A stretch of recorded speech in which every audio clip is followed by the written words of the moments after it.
Welcome to Advent, everyone. The Advent season is a way of the church celebrating a new year, a new liturgical year. We come to Advent preparing for the coming of Jesus at Christmas. But Advent has a second sense to it that's important to remember. That as we're anticipating the joy of remembering Christmas, we're also living in time awaiting another coming of Jesus.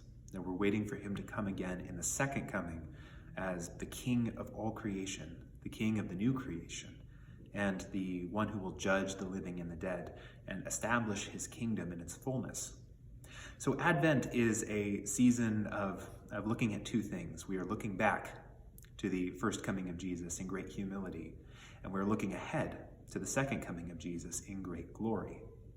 And this is important for us as Christians because these two comings define our sense of life and define our sense of time.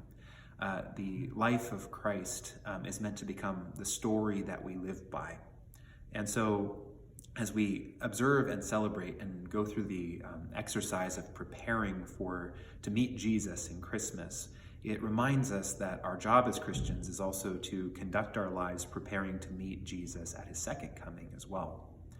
So in the joy in the joy of Christmas, we also take great joy that Jesus will come again, that the first coming of Jesus is the promise of the second coming of Jesus. And that just as he came with great humility and will come again in great glory, so the work that he does within us begins in great humility in the secret interior part of our lives, but will burst forth with glory. And when he comes again in his glory, we will be shown to be like him. We will be glorious like he is glorious.